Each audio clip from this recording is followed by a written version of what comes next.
I'm still with Isabella Oakeshott, Talk's international editor. Before we go back to her, I'm wearing wrong lapel. I'm wearing my VE Day badge, lapel badge here. It is, of course, the 80th anniversary of victory in Europe. Interestingly, Isabel, I've heard a lot of people today saying that they're coming in on trains and driving in from all over the country, and they're seeing in rural areas, villages, rural towns, loads of celebrations, flags, street parties, people really going for it. They get to London, nothing. Yeah. Interesting.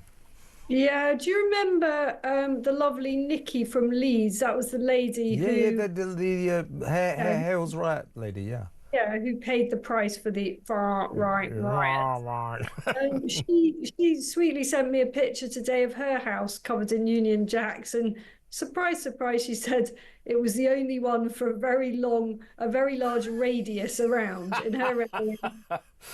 It's mostly people who perhaps don't originate in the UK and probably have no idea, some of them, what VE Day is. So good for those who made a point of it in areas where no one else was. No, we should get her back on the show. She was a great lady and very badly wronged, as we remember. Before we get to the Nigel Farage story, just very quickly, you and I last night talked about this police review of what happened in Southport, which concluded, this was a proper official police review, which concluded that the protesters, the rioters, and let's remember, most of them weren't rioters, they were peacefully protesting against the migrant crisis. It concluded that, contrary to what the Prime Minister said, the far-right thugs, kept calling them far-right thugs, it concluded that these protests had nothing to do with the rioters' politics.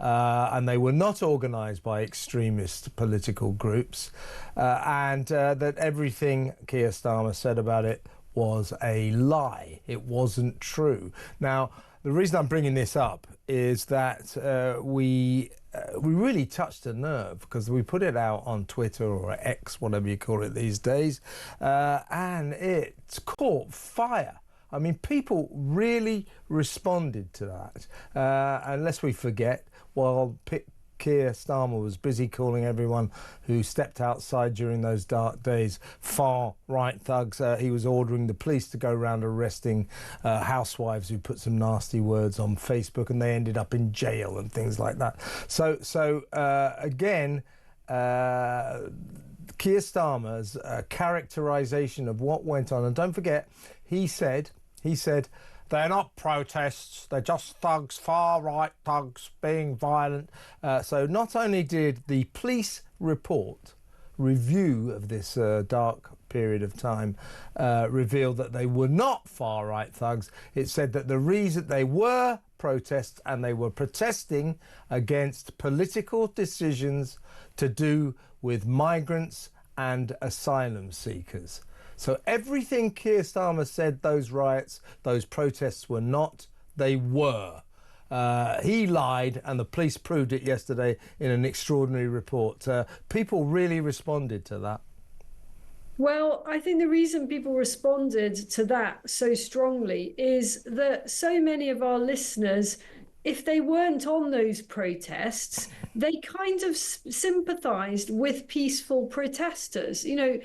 I would quite like to have taken to the streets peacefully to make my feelings known about the appalling things that happened. And I understand why so many ordinary people did take to the streets. And the vast majority of those people didn't do anything violent. Unfortunately, a few of them did, but it was not some kind of organised, highly politicised, party political thing in any shape or form. These were just normal people who are sick, fed up of the impact that mass illegal immigration is having on our country. And they didn't get everything right. And there was some appalling behaviour, and none of us condone any of that. But Keir Starmer totally misrepresented what was going on there. He completely misread it, and I think it will be a long time till that is forgotten, and it will not be forgiven. Exactly right. Now, talking of far right, wasn't so long ago where Keir Starmer and his crew habitually referred to Reform UK, Nigel Farage, Richard Tubbs, far right, far right, far right. You know, that now they've dropped that, in fairness, because they realise Reform UK have become a very serious party, as Nigel Farage says, arguably the real party of opposition now, with this sweeping of the board in local council elections, 678 new seats or something like that, plus, of course, the Runcorn by-election, an extraordinary political earthquake, and to prove how frightened Labour are, we learned today that on Tuesday night, Pat McFadden, the Cabinet Office Secretary, called MPs, Labour MPs, to a crisis meeting, and he told them that we are in, this is Labour, we are in the fight of our lives. He went on to say that keeping Nigel Farage out of number 10 will be, and I quote, a battle for the very future and heart and soul of our country. Now, these Labour MPs, most of them, are left-wing woke globalists who have systematically, in the past year, to be honest with you, but culturally probably over the past decade or so, destroyed the heart and soul of our country. They wouldn't know about patriotism if it kicked them in their left-wing backsides, would they? Well, Pat McFadden is absolutely right that it's a battle for the heart and soul of our country, or rather, I would say it's a battle to save our country.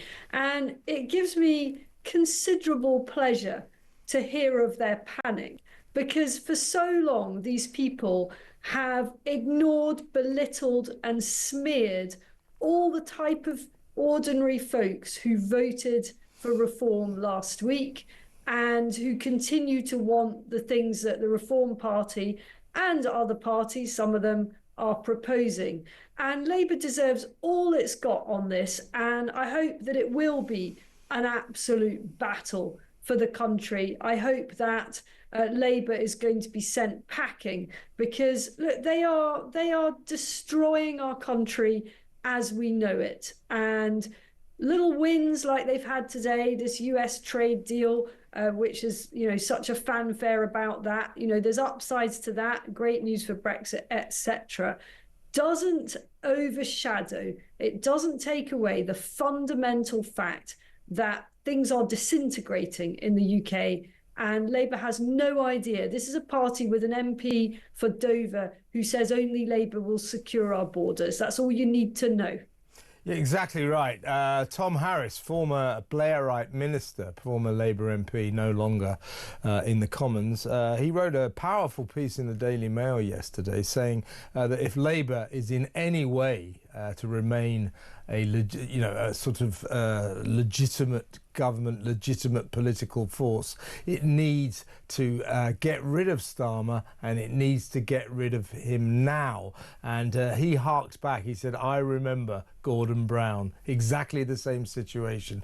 Both men not cut out to be leaders, ideologues, no real humanity about them, no understanding of normal people. Tom Harris said, if they don't get rid of Starmer very soon, they're finished.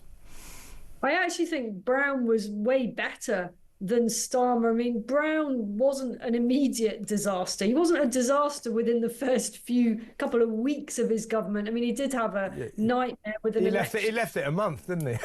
Yeah, he was going to have an election, and then he bottled it, and it did all start going a bit wrong from there. But Brown, remember, didn't lead his party to catastrophic defeat in the sense that then the opposition, the Tories, were only ever able to be part of a coalition.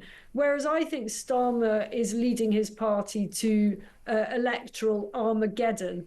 And for that reason, I'd be very happy if he stays exactly where he is. Unfortunately, however, that would take a tremendously bad toll on the country. So I have to put country first. It would be better if he were ousted, and I think he will be. I think it won't be, though, for at least another year, possibly a year and a half, and then we'll see a Wes Streeting. Or, it occurred to me yesterday that actually Dan Jarvis, someone, there may be someone else that comes out of the woodwork. But it's, Starmer cannot win the next election, in my view. And Absolutely. I can't see anyone in the cabinet to worth replacing him, because I just don't see anyone who would lead forward. So if they do go for someone else, maybe they need to look outside the cabinet, because I can't see anyone in that shower fit to be the Prime Minister, just like Keir Starmer isn't fit to be the Prime Minister. But he is the cross that we have to bear, as they say in Rome. Let's go to break. When we come back, we're going to have to talk about a little bit of... and we're going to have to grudgingly admit that there's been some good news for the government today. There has been a trade deal with America, but there are caveats